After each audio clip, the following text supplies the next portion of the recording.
అమెరికాలో మరో విషాద ఘటన. ఆంధ్రప్రదేశ్ యువతి మృతి. అనారోగ్యంతో మృతి చెందిన బాపట్ల యువతి. బాపట్ల జిల్లా కారంచేడు గ్రామంలో విషాదం. తీవ్ర దుఃఖంలో తల్లిదండ్రులు.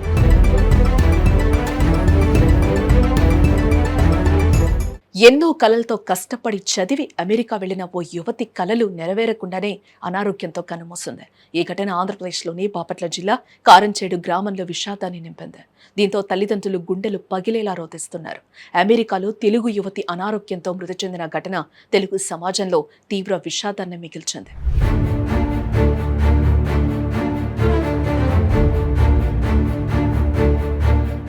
అమెరికాకు ఉన్నత చదువు కోసం వెళ్లిన రాజ్యలక్ష్మి అనే విద్యార్థిని టెక్సాస్లో మృతి చెందింది.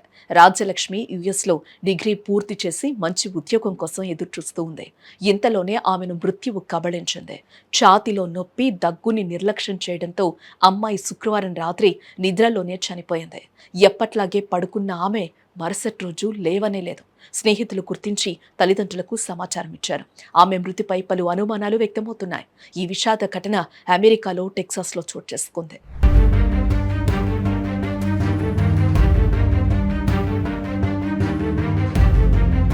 బాపట్ల జిల్లా కారంచేడు గ్రామంలో చిన్న వ్యవసాయ కుటుంబానికి చెందిన యార్లగడ్డ రామకృష్ణ, వీణా కుమారులకు ఒక కుమారుడు, ఒక కుమార్తె.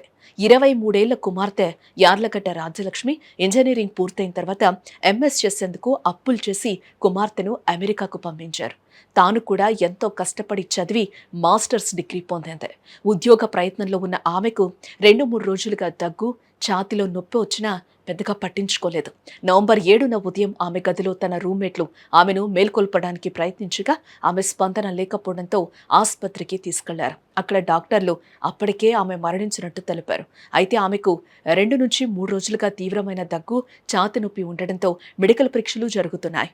పోస్టుమార్టం రిపోర్ట్ ఆధారంగా మరిన్ని వివరాలు తెలుస్తాయని అధికారులు చెబుతూ ఉన్నారు.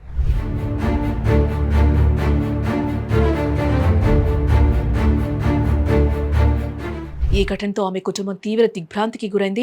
రాజ్యలక్ష్మి మరణ సమాచారం తెలిసిన వెంటనే తల్లిదండ్రులు కన్నీరు మున్నీరవుతున్నారు. ఆమె మరణంతో గ్రామంలో విషాద ఛాయలు అలుముకున్నాయి. ఎంతో కష్టపడి తనను మంచి స్థాయిలో చూడాలని ఆశపడిన తల్లిదండ్రుల కల నెరవేర్చకుండానే తనువు చాలించిందని గ్రామస్తులు ఆవేదన వ్యక్తం చేశారు. రాజ్యలక్ష్మి మృతదేహాన్ని ఇండియాకు తీసుకురావటానికి కుటుంబ సభ్యులు, స్నేహితులు విరాళాలు సేకరిస్తూ ఉన్నారు. డెంటన్, టెక్సాస్కు చెందిన చైతన్య వైకే ఆధ్వర్యంలో గోఫండ్మీ పేజ్ ప్రారంభించారు. ఈ నిధి సేకరణ ద్వారా ఆమె ఎడ్యుకేషన్ లోన్లు, అంత్యక్రియల ఖర్చులు, మృతదేహ రవాణా, కుటుంబానికి మద్దతు కోసం ఉపయోగిస్తారు. ప్రస్తుతం ఈ క్యాంపెయిన్కు భారతీయులు, తెలుగు సమాజం మద్దతు ఇవ్వాలని స్నేహితులు పిలుపునిచ్చారు. ట్విట్టర్లో కూడా ఈ విషయంపై పోస్టులు వైరల్ అవుతూ ఉన్నాయి.